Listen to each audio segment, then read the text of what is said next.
Hello, I am doing a video again out of nowhere because I was asked to by a friend. So I decided to make this video. It's a Iceberg video. I'm sure everyone's familiar, but in case for some reason there's someone here who does not know what that is. Essentially the idea is you take a topic and you arrange stuff related to that topic based on how well known it is. And I'm just going to go through and explain what each of these things are. So, yeah. I was asked to do this by a friend, so. So the first topic of this is Rohan from Lord of the Rings. And I think that's got to be one of the most well-known parts about Anglo-Saxon England. Unless you actually grew up in England, in which case you might have learned about it in history class instead. But for most people, this is where they first learn about an Anglo-Saxon or related culture. And Tolkien was a very big fan of the Anglo-Saxons. He really liked Old English. All the poems, I think, in Lord of the Rings are alliterative verse, which was especially Germanic, especially Anglo-Saxon poem type. So he was a big fan, and he modeled Rohan after the Anglo-Saxons. He essentially just made them Anglo-Saxons that had cavalry, because originally they did not have cavalry. So that is probably the most well-known part.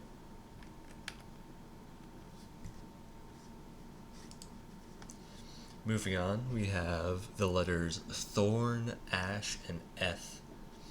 So you might have seen these in Icelandic or just seen these in old words or something of that sort. And essentially these were letters that were part of the alphabet that are no longer part of it, that were used by the Anglo-Saxons to replicate certain sounds. So thorn made the th sound, like in through. Ash made the a sound, like in bad. And eth made the sound, like in father. So these were some letters that were used that are no longer used to replicate certain sounds more accurately compared to the Latin transcriptions, like th, for example. And they fell out of use due to the printing press originating in Germany, where they did not have these sounds anymore. So they had no need to make letters for them. Next, Viking Age England.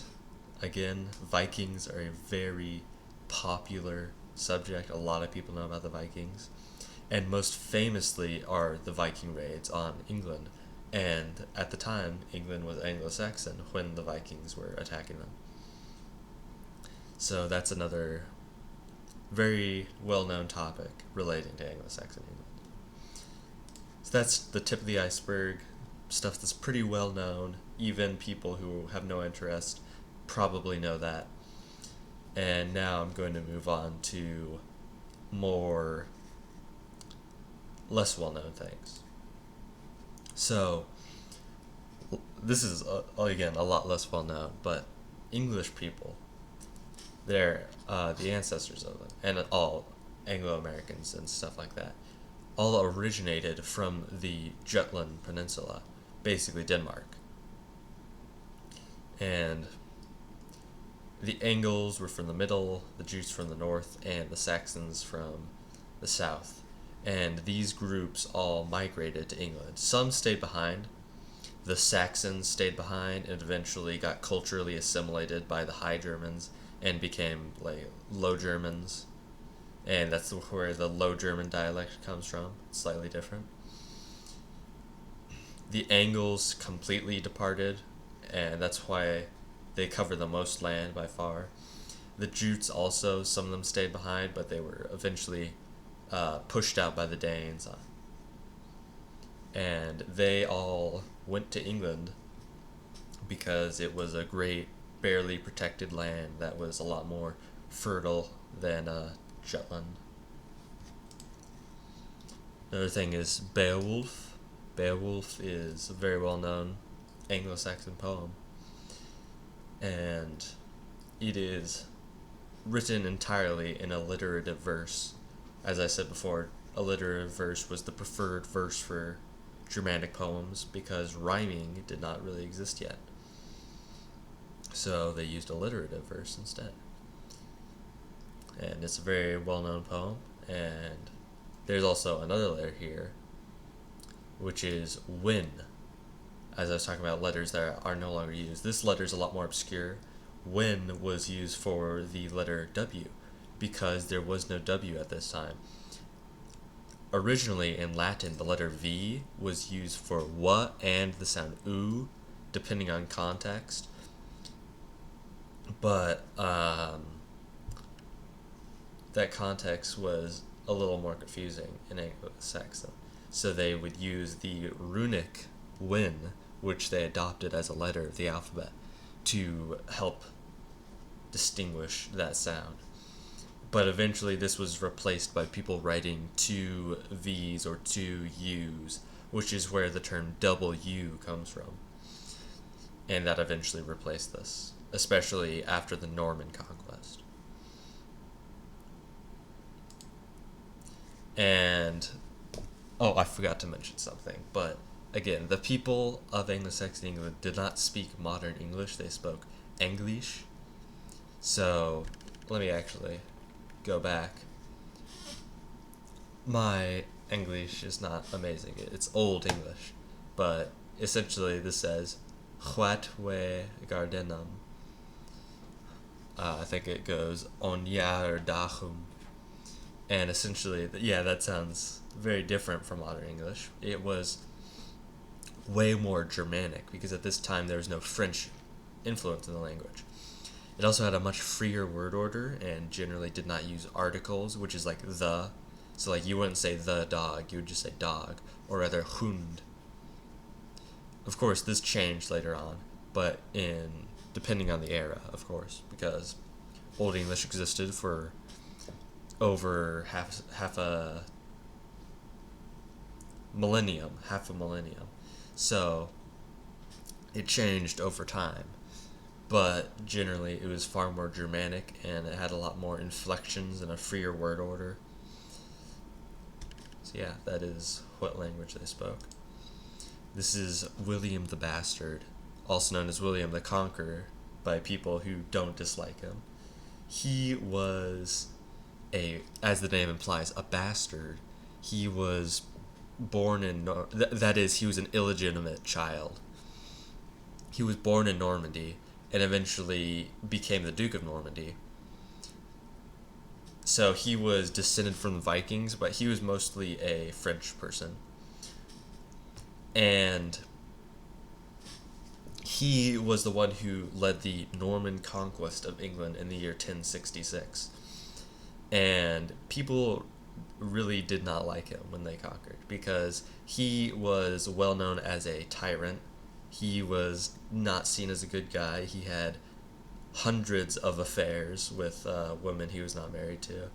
And, he slaughtered a lot of people, and one of the most hated things he did was really push European feudalism on England. Because at that time, feudalism in Anglo-Saxon England was a lot less feudal. It was a lot more small landowners where most people were free, but he pushed, serfdom onto the people of England and was absolutely hated for that, and people continuously tried to revolt against him. He was not well liked at all. And eventually, through the Norman conquest, French influence would spread into English and heavily alter the language as well. So that's all of the second level. Stuff that's pretty well known, but I forgot to mention the Battle of Hastings. So the Battle of Hastings was the battle that changed the tide. That's when William really won the conquest. But this stuff is pretty well known, but it's a lot less well known than this stuff. You kind of have to be interested in history or learn about history to figure this stuff out, whereas this stuff is just in pop culture generally. And now, moving on to the third level. So the Venerable Bede was an Anglo-Saxon monk. He was very famous. He constructed the Anglo-Saxon Chronicles. He was a very wise person and very pious monk, and he wrote down a lot of history and wrote down a lot of stuff in general. He's the origin of the quote, what is the term? Well, let me find the quote actually so I don't misquote it. There we go. As long as the Colosseum stands, Rome shall stand. When the Colosseum falls, Rome will fall. When Rome falls, the world will fall. So that quote comes from him.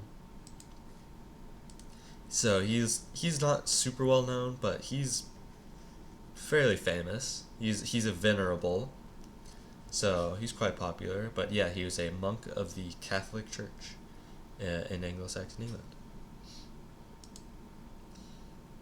Now this is an image on the Bayeux tapestry depicting the harrying of the North. Now, as I said before, William the Conqueror killed a lot of people in his conquest, and this was part of it. You can see these Norman soldiers burning some people alive in their house, and the harrying of the North was the people in the North were not very fond of him, especially because they were farther away from the conquest. So they were very rebellious, and they would do things because William's mother was a tanner, if I recall correctly. And so people would take cowhides and beat them to insult him and refer to his illegitimate ancestry. And so he was enraged by this and would burn down towns. And I think he ended up killing 200,000 people or something like that in the harrying of the North. And he laid waste to huge square miles upon square miles of land in around the area of Yorkshire. So in northern England, which at that time was known as Northumbria. And this is the Witenagemot, or the Wittengemot, as you might know it if you're less familiar with Anglo-Saxon pronunciation. And this was essentially a council. The literal translation is moot of the wise, which means an assembly of the wise. And this was, it evolved from the Germanic things, and essentially it was a group of people who would advise the king. And they also had the ceremonial role of electing the king. But again, at this time, it was ceremonial, and it was basically always just the son of the king. But they still had that ceremonial purpose, and they were well respected and would advise the king on matters. So I'm just going to go through some smaller topics here. Shiras, which is the Anglo-Saxon word for shires, was how Anglo-Saxon England was divided when it was united. So it was divided into these shires, which would have a Shira Yareva, which is the term that eventually became sheriff. And these were just administrative units. And then I forgot these two things here. So Weshal, so West comes from Wezon. It means to be, and then Hal means whole. So this phrase essentially means be whole. And essentially was the greeting among Anglo-Saxons in Old English. But it's actually Hal Wes. Now, some people say West Hal, that's more well known, but Anglo-Saxon, Old English, was an SOV language generally, which means subject, object, verb. So the verb comes after the subject and the object generally, just like in Latin, but it's a generally free word order, again, like Latin. So, and you can see this in Old English translations of the Bible, which I will get to, where people generally like Chalwestu Maria, when the angel came to Mary. That's what he said. He said Chalwestu Maria. So yeah, that is the greeting. So that's the third layer done. Moving on. This gets to Wergild, which literally means man money or man payment, and essentially is blood money. And this comes from Germanic law, where there were no prisons in medieval times. So really the only options was if someone committed a serious crime or a crime in general, you either had to kill them or you had to fine them. Those were really the only options. And Wergild refers to this. So when you killed a person or did some harm to the person, you would pay the Wergild or a portion of the Wergild to their family as recompense. Because before this, if someone committed a crime against another, they would generally have battles between the clans. So this sort of made the system a lot more peaceable. People could get recompense without killing each other and starting feuds. So this was a form of centralization, an attempt to have more peace. Now this, I believe, refers to, this is Ardstapa, which means the wanderer, or literally earth stepper. And it is a much less famous Old English poem. I really like this poem, however.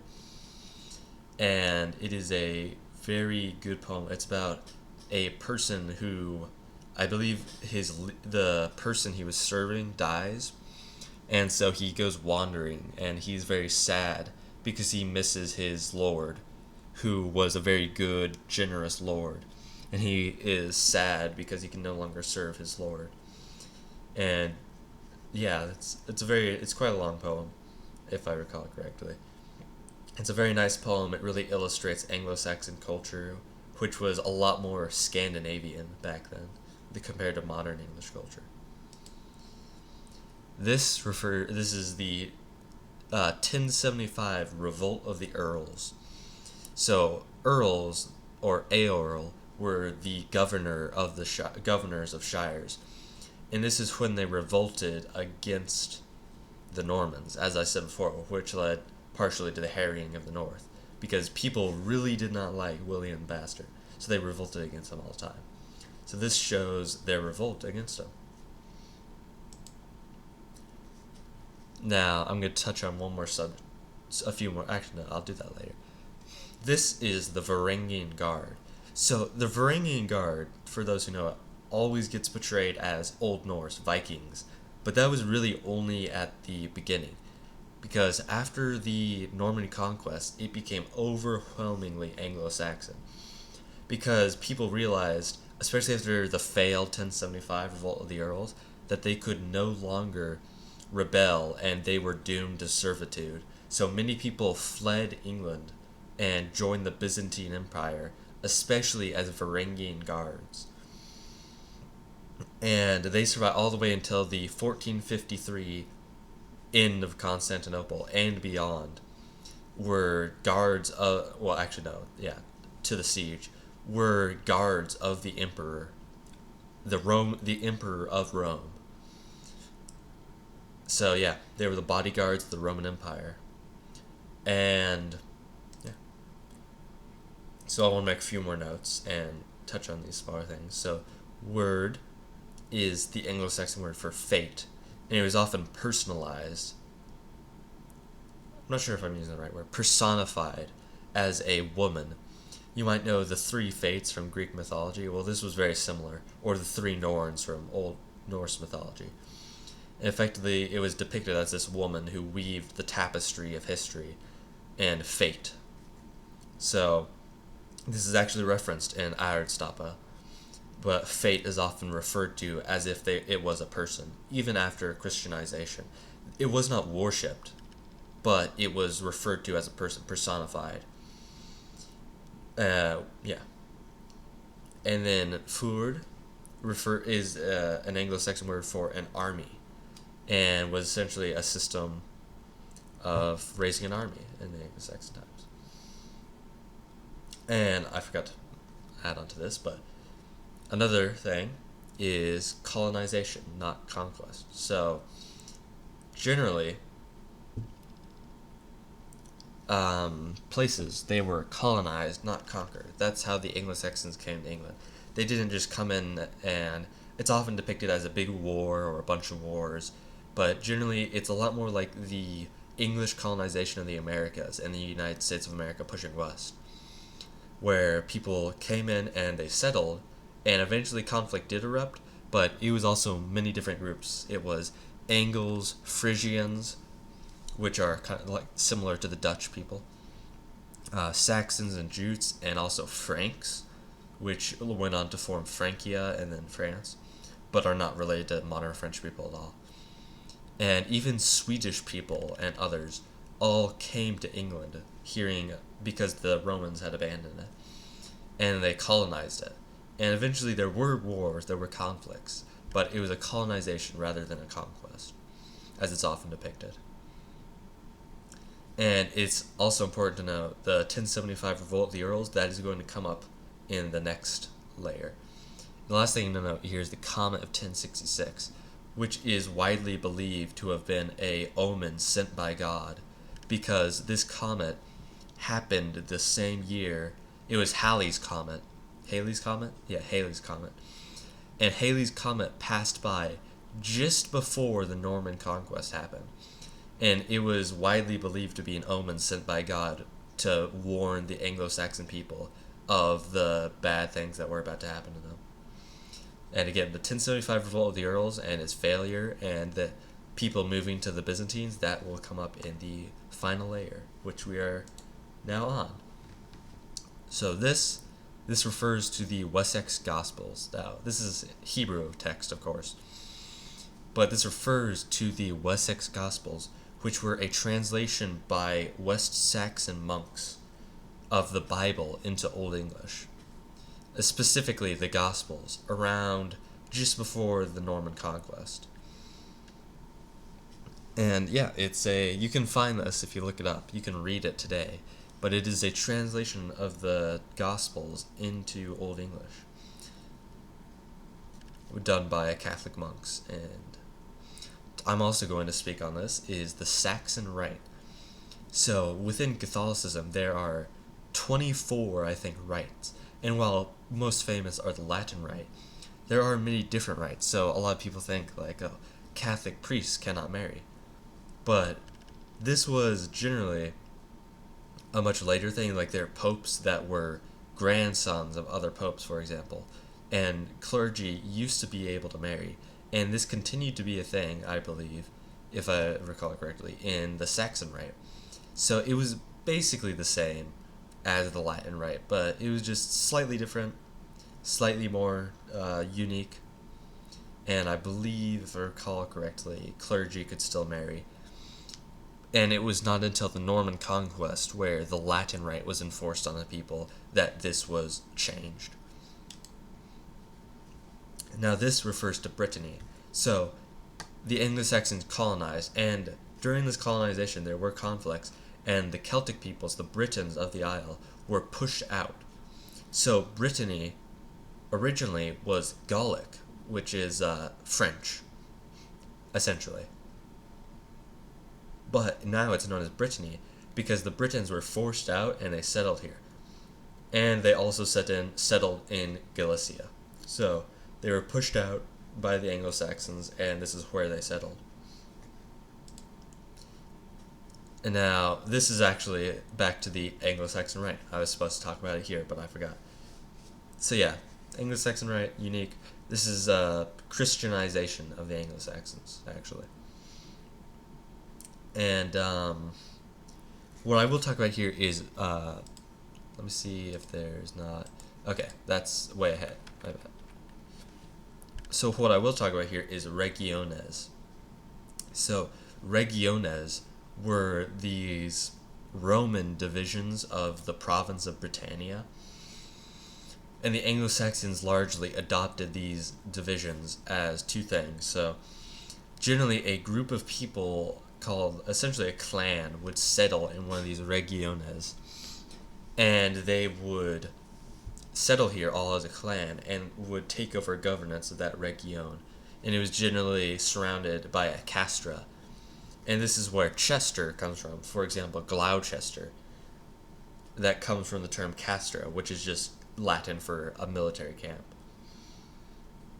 So these regiones were early divisions of Anglo-Saxon England before the shires. And these were very early, like 600s AD. Moving on here. This refers, I think, to Welsh enslavement. So Welsh is a term that eventually became the word Welsh. And it refers to the native Brittonic peoples. So essentially, when the Anglo-Saxons conquered, as well as pushing them out, they would often enslave the Celtic peoples. And at the time of the Norman Conquest, 10% of Anglo-Saxon England was slaves. Now that might sound horrible, but it was not like, for example, American style slavery. The people were not like beaten up all the time and stuff like that. Although even that is over portrayed. But essentially, the native peoples were taken as slaves, and their slavery was not nearly as bad. Like, people could pay to become free again, and it was always a small part of the population, and it was a lot less. It was not nearly as bad as like cotton picking and stuff like that, but it was still slavery, but this was very common amongst Germanic cultures and Celtic cultures, where the Vikings took a lot of slaves, and all other sorts of Germanic peoples took slaves. So yeah, and moving on from that, we finally get to the, by far the most, I think, least well-known Anglo-Saxon fact. This is very obscure. So, this is the Principality of Theodora here.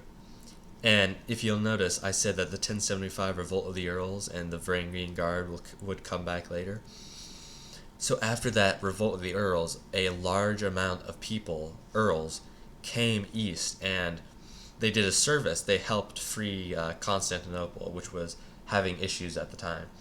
And the Byzantine Empire was very happy with them, and he adopted them into his Varangian Guard, and they became the majority of the Varangian Guard. But some of them did not want to just be guards. They wanted to settle and have land. So, at this time, the Crimean Peninsula was part of the Roman Empire, and I mean the Roman Empire. Because even though Rome fell in 476, the western part, the eastern part continued on, and it was still Roman.